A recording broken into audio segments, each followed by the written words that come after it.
प्रभु आज शांति दूत बनकर चले हैं कहाँ? हस्तिनापुर को।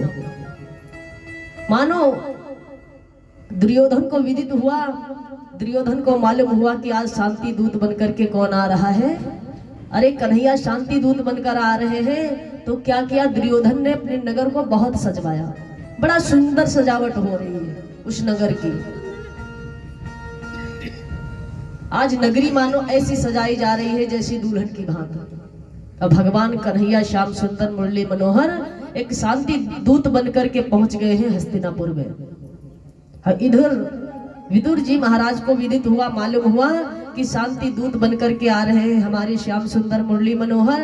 अरे हमारे ठाकुर जी आ रहे हैं। तो जाकर के किसको बताया? विदुरानी को बताया। विदुरानी से कहने लगे हैं, देवी अरे क्या तुम्हें मालूम हुआ कि देखो ना हमारी हस्तिनापुर नगरी ऐसी सजाई जा रही जैसे दुल्हन की भांति है। और वो नगरी ऐसी दुल्हन की भांति क्यों सजाई जा रही है? क्योंकि आज हमारा कन्हैया आ रहा है, अरे हमारा ठाकुर आ रहा है, हमारा श्याम सुंदर मुरली मनोहर आ रहा है, इसलिए ये नगरी सजाई जा रही है। तो मानो विदुरानी आज गदगद हो गई। अब भगवान कन्हैया कहाँ पहुंच रहे हैं? हस्तिनापुर नगरी में प्रवेश किया। और प्रवेश करते ही पहुंच गए दुर्योधन के महलों में। और जब दुर्योधन के महलों में पहुंचे तो दुर्योधन ने देखा बड़ी अवभगत की। आइए ना श्याम सुंदर, अरे ठाकुर जी आइए, बड़ी कृपया हुई आपकी। मानो कन्हैया को बिठाया गया। भरे दरबार में कन्हैया बैठ गए और बैठ करके मानो अपना प्रस्ताव बताने लगे। कन्हैया ने भक्ति के कारणवश क्या किया? मानो दुर्योधन से कहने लगे हैं, अरे वो दुर्योधन, हम इसलिए आए हुए हैं कि हमारा एक प्रयोजन है। और भैया कहते हैं बिना प्रयोजन कोई कहीं नहीं आता जाता है। कि आप लोग यहाँ पे आए हैं तो आप भी कोई उद्देश्य से हैं, आप भी किसी प्रयोजन से आए हैं। और हम भी यहाँ पे आए हुए हैं तो मान लीजिएगा कोई हमारा प्रयोजन होगा, हम भी किसी प्रयास में हैं। तो श्री सुखदेव जी महाराज बताते हैं, राजन परीक्षित, जैसे भगवान पहुंचे हैं दुर्योधन के पास तो दुर्योधन ने खाने पीने की सामग्री इकट्ठा करवाया। अरे बड़ा सुंदर भोजन बनवाया। और जब भोजन बनवाने लगा, भोजन बन करके तैयार हुआ तो मानो कहने लगे, अरे कन्हैया आज का भोजन आप पा करके ही जाएंगे। तो भगवान कन्हैया ने कहा, भोजन अवश्य पाएंगे, लेकिन क्या है जो हमारा प्रयोजन है पहले वो सफल होना चाहिए।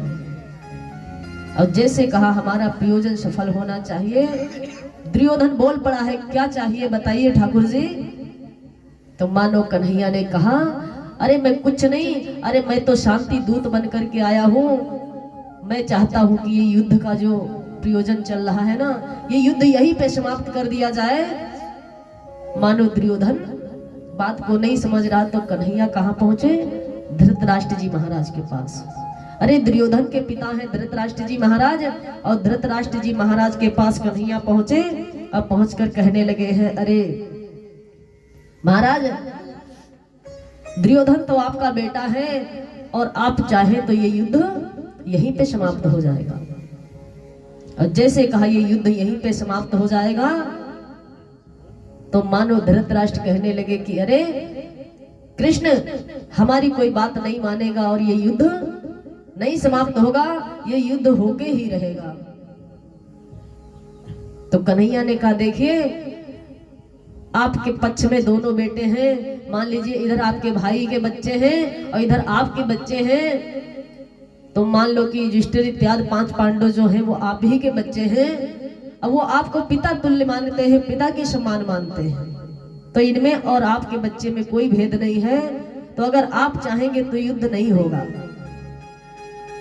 और जैसे कहा कि आप चाहेंगे तो युद्ध नहीं होगा, तो धृतराष्ट्र बोल पड़े, अरे कन्हैया युद्ध तो होके ही रहेगा।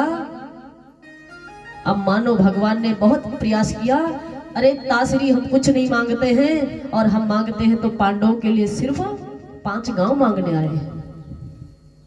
और जैसे कहा 5 गांव मांगने आए हैं, दुर्योधन तिलमिला उठा रहे, कन्हैया हम समझ रहे थे कि तुमने हमेशा पक्ष लिया है तो पांडवों का लिया है। तो जाओ कन्हैया, अगर तुम कहते हो कि पांडवों को 5 गांव दे दो, अरे युद्ध में जुए में मैंने जीता है हस्तिनापुर, मैं धूट कीड़ा हुआ तो उस समय तुम नहीं थे, और उस कीड़े में मैंने जीता है। और जैसे कहा युद्ध में मैंने जीता है, तो हमारे कन्हैया ने कहा कोई बात नहीं, युद्ध में तुमने जीता है, लेकिन आखिर है कौन? तुम्हारे ही तो भाई। अरे पांडवों को 5 गांव दे दो अगर युद्ध नहीं चाहते हो तो, और मैं तुमसे कुछ नहीं मांग रहा हूं। तो दुर्योधन तिल मिला के बोल पड़ा, अरे कन्हैया तुम कहते हो कि 5 गांव दे दो, अरे जाओ 5 गांव को तो क्या बड़ी बात है, मैं तो सुई की नोक के बराबर भी घूम पांडवों को नहीं दूंगा। अब 5 गांव तो बड़ी दूर की बात है। तो जैसे कहा मैं सुई की नोक के बराबर नहीं दूंगा, मानो कन्हैया चलने को तैयार हुए। कोई बात नहीं दुर्योधन, अगर तुम नहीं दोगे 5 गांव तो युद्ध तो होके ही रहेगा, और मैं चला। तो दुर्योधन ने कहा नहीं, ऐसे नहीं जा सकते, हमने तुम्हारे लिए इतनी बड़ी व्यवस्था की और तुम इस व्यवस्था को ठुकरा के जा रहे हो, अरे भोजन पा करके जाओ। तो कन्हैया कहने लगे, देखो दुर्योधन, बात ये है ना कि भोजन 2 ही परिस्थिति में किया जा सकता है। अब वो 2 परिस्थिति कौन है? या तो आप हमारे मित्र होते, और या तो हमारे प्राण भूख से निकल रहे हो।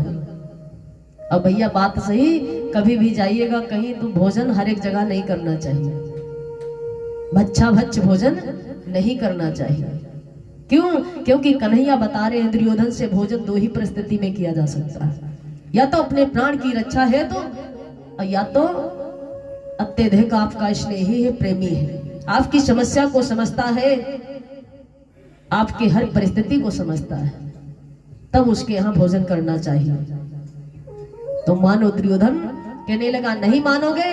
कन्हैया ने कहा नहीं मानूंगा, भोजन नहीं करूंगा। अब भोजन भजन अगोचर कीजिए। तो हमारे परम पिता परमेश्वर मानो कन्हैया उठने को तैयार हुए। दुर्योधन ने कहा अरे ये हमारे स्वागत को स्वीकार नहीं कर रहे हैं, तो जाओ तत्काल इस अहिर के छोरे को बांध लिया जाए। अरे ये घर घर में माखन चोरी करने वाला हमारा स्वागत क्या समझेगा? अरे कन्हैया को तत्काल बांध लिया जाए, इसको जाने ना दिया जाए। तो कन्हैया खड़े हो गए, कारे बांध सकते हो तो बांध लो, अपना प्रयास अवश्य करके देख लो। और जैसे कहा अपना प्रयास कर लो, तो मानो प्रभु अपने विकराल वेश को मानो किसको दिखाया है? उस सभा में 5 ऐसे व्यक्ति थे जिनको प्रभु ने अपने दिव्य शक्ति को प्रकट करते हुए मानो अपने विराट रूप को दिखा दिया। उधर कन्हैया बोल पड़े, अरे दुर्योधन क्या समझते हो मैं तुम्हारे घर भोजन करने आया? अरे तुमने मेरी एक बात नहीं माना, मान लिया अगर तुम मेरी बात को मान लेते तो मैं तुम्हारे घर का भोजन अवश्य करता। तो ना तो तुम मेरे मित्र हो, तुमने मेरी बात नहीं मानी, तो मैं तुम्हारे घर का भोजन नहीं करूंगा। और आज का भोजन मुझे कहाँ करना है? अरे मेरा तो निमंत्रण है विदुर काका के घर में। तो भरी सभा में जैसे कह दिया मेरा निमंत्रण विदुर काका के घर में है, मैं आज का भोजन विदुर काका के घर करूंगा। तो मानो सभा में पीछे खड़े थे कौन? विदुर महाराज। विदुर महाराज के कान में आवाज पड़ी, अरे हमारा कन्हैया, हमारी तो कन्हैया से मुलाकात नहीं हुई, और हमारे ठाकुर कह रहे हैं कि हमारा भोजन विदुर के घर है। तो मानो विदुर जी महाराज वहां से चल पड़े, और कहाँ जा रहे हैं? भगवान कन्हैया के खाने पीने की सामग्री इकट्ठा करने। अरे हमारा ठाकुर आएगा ना, हमको अपने ठाकुर को रिझाना है, ठाकुर को बड़ी भाव से बड़ी भक्ति से भोग लगाना है। तो विदुर जी महाराज वहां से चले गए, और इधर कन्हैया दुर्योधन की सभा से उठ करके कहाँ पहुंच गए? विदुर जी महाराज के घर। और विदुर जी महाराज के घर जैसे ही पहुंचे, और जा करके मानो कुंडी को खटखटाया, अरे कोई है? अरे कोई है घर में? मानो विदुरानी जी स्नान कर रही थी, और कन्हैया की आवाज को सुना, मानो विदुरानी की विस्मृति हो गई। विदुरानी अपने आप को भूल गई और नंगे ही निकल पड़ी, और जा करके अपने दरवाजे को खोल दिया। और कन्हैया की नजर पड़ी है काकी पे, तो मानो कन्हैया ने अपना पीताम्बर दे दिया है काकी के ऊपर, फेंक दिया, अरे काकी मैं हूं ना, मैं हूं तुम्हारा कृष्ण। अब विदुरानी भैया कहते प्रेम में इतना मस्त हो गई, भक्ति में इतना विलीन हो गई कि अपने आप को भूल गई। एक पटा उठाया बैठने के लिए, बोलते हैं यहाँ क्या बोलते हैं, चौकी। तो चौकी उठाया और विदुरानी क्या कर रही है, कन्हैया को बैठाने के लिए आसन दे रही है। तो उस पाटे को डाला और कह रही कन्हैया आइए ना, यहाँ पे बैठो ठाकुर जी। अब जब ठाकुर जी वहां बैठ गए तो विदुरानी फिर उस पट्टे को उठाया, अरे कन्हैया ना यहाँ से उठ जाओ, यहाँ नहीं यहाँ बैठो। मानो विदुरानी पूरे घर में कन्हैया को घुमा रही, बिठा रही, अरे यहाँ बैठो ना, अरे कन्हैया यहाँ बैठो, यहाँ बैठो।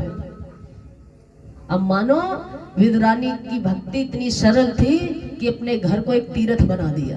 अरे हमारा ठाकुर है ना, हमारे स्वामी है, जहाँ पे बैठ जाएंगे वो भूमि वृंदावन हो जाएगी, वो गोकुल हो जाएगी, बरसाना हो जाएगा, मथुरा मानो बन जाएगा। तो इसलिए विदुरानी पूरे घर में घुमा रही कन्हैया को। और जब पूरे घर में घुमा रही है इधर, कन्हैया ने कहा कि ठीक है तुम मुझे घुमाओ मत, अरे मुझे बड़ा तेज भूख लगी, कुछ खाने को दो ना, अरे मुझे भूख लग रही है। तो विदुरानी ने कहा देख कन्हैया, इस घर में और कुछ नहीं मिलने वाला, साधु संत के आश्रम में क्या मिलेगा भैया, फल इत्यादि मिल जाएंगे। तो कन्हैया ने कहा काकी कोई बात नहीं, जो है सो दो, अब मैं खाऊंगा जरूर, मुझे बड़ा तेज से भूख लग रही है। क्या हुआ, विदुरानी गई और केलों को एक डलिया में रखा और ला करके ठाकुर जी के सामने रख दिया। अरे ठाकुर जी पाइए ना, बड़े भाव से भोग पाइए, मेरे पास इसके सिवा और कुछ नहीं है। मानो विदुरानी ने क्या किया, एक केले को उठाया और उसको छीला और गूदा बाहर फेंक दिया, छिलका ठाकुर जी को खिलाने लगी। अरे पाइए ना ठाकुर जी, अरे यही हमारा भोग है, इसको स्वीकार करिए। अब भगवान ठाकुर बड़े भाव से उस छिलकों को पा रहे हैं, छिलके का भोग लगा रहे हैं। अब गूदा काकी निकाल के फेंक रही और छिलका कन्हैया को खिला रही है। और ठाकुर जी बड़े भाव से छिलके को पा रहे हैं, मानो गूदे का ढेर लग गया। इतना प्रेम में मगन हो गई कि भूल गई, अरे हम कन्हैया को क्या खिला रही है। काकी की विस्मृति हो गई तो छिलके खिलाती रही और गूदे का ढेर लगाती रही। और उधर विदुर जी महाराज जब सामग्री इकट्ठा किए तो सोचा चलो घर को बताते हैं देवी जी को जाकर के कि हमारे ठाकुर आ रहे हैं।